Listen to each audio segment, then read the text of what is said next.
بسم اللہ الرحمن الرحیم۔ اگر آپ جاننا چاہتے ہیں کہ اسلام کیسے مسلمان تیار کرتا ہے اور اس دین کے ماننے والوں کے اندر کیسی عزت نفس، کیسی پختگی، کیسی ثابت قدمی، کیسی اطاعت اشاری اور کیسی فداکاری اور کیسی وفاداری موجود ہے، تو آئیے جانیے حضرت خبیب بن عدی کے بارے میں۔ حضرت خبیب بن عدی رضی اللہ تعالی عنہ مدینہ کے اوس انصاریوں میں سے تھے۔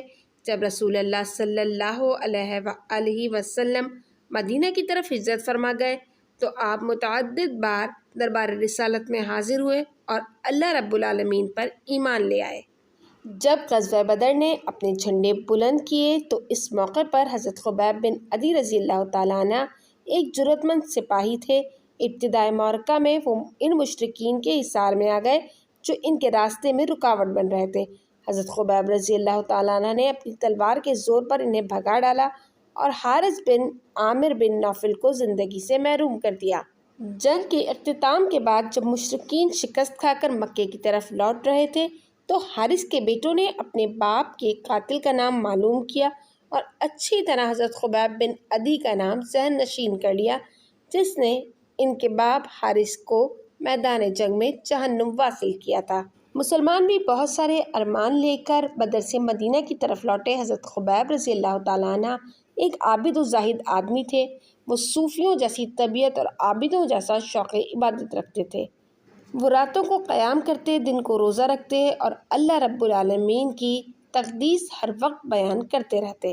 ایک روز رسول اللہ صلی اللہ علیہ وآلہ وسلم نے چاہا کہ قریش کی خفیہ سرگرمیوں کا کھوج لگایا جائے اور نئی جنگ کے لیے ان کی حرکات و سکنات اور تیاری کے بارے میں آگاہی حاصل کی جائے۔ اس مقصد کے لیے آپ نے 10 صحابہ کا انتخاب کیا اور حضرت عاصم بن ثابت کو ان کا امیر مقرر کیا۔ خبیب بن عدی بھی ان صحابہ میں شامل تھے۔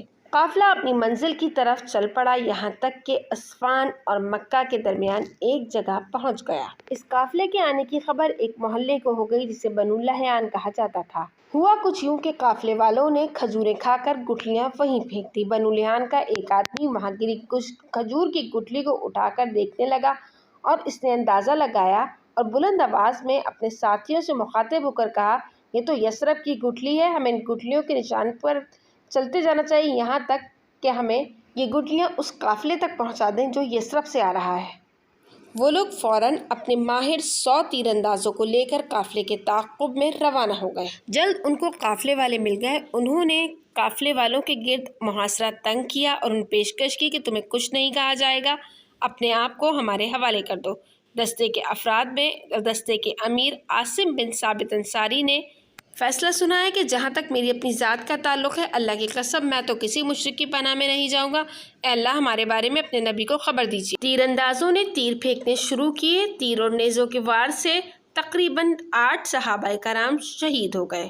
ان تیر اندازوں نے باقی 2 صحابہ کرام کو گرفتار کر لیا، انہیں مکہ میں فروخت کر دیا۔ حضرت خبیب بن عدی رضی اللہ تعالیٰ عنہ کو حارث کے بیٹوں نے خرید لیا۔ ان لوگوں نے حضرت خبیب بن عدی رضی اللہ تعالیٰ عنہ کو خرید کر ان پر ہر طرح کا ظلم و ستم کیا۔ حضرت خبیب نے اپنا دل، اپنا معاملہ، اپنا انجام سب کچھ اللہ کے حوالے کر دیا۔ حضرت خبیب رضی اللہ تعالیٰ عنہ حارث کے گھر قید تھے۔ ایک روز حارث کی بیٹی ان کے پاس آئی تو فوراً بھاگتی ہوئی باہر چلی گئی اور لوگوں کو عجیب و غریب چیز دیکھنے کے لیے پکارنے لگی، کہنے لگی، اللہ کی قسم میں نے اسے انگور کا ایک بہت بڑا گچھا پکڑے دیکھا ہے جس سے یہ انگور کھا رہا ہے، جبکہ یہ شخص قید ہے اور کہیں جا نہیں سکتا اور نہ مکہ میں اس موسم میں انگور کا پھل ہے۔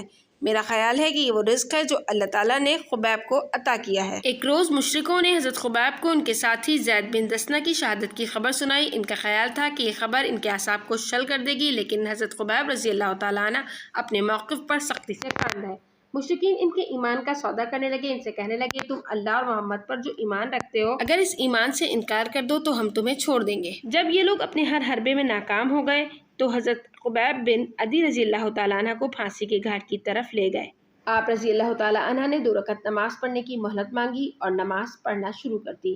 نماز کو مختصر کیا اور اس کے بعد لوگوں سے کہنے لگے، اللہ کی قسم اگر تم یہ گمان نہ کر لو کہ میں موت سے خائف ہوں تو میں ضرور اس نماز کو لمبا کر دیتا۔ جس کے بعد حضرت خبیب رضی اللہ تعالیٰ عنہ نے اپنے ہاتھ آسمان کی طرف بلند کیے اور کہا اے اللہ ان کو ایک ایک کر کے گن لے اور ٹکڑے ٹکڑے کر کے مار دے۔ سولی پر لٹکے اس مرد مجاہد کا اصل امتحان اب شروع ہوتا ہے۔ یہ لوگ انہیں سولی پر لٹکا کر سوال کرتے ہیں کیا تو چاہتا ہے اس وقت محمد تیری جگہ ہوں اور تو صحیح سلامت اپنے اہل خانہ میں ہو؟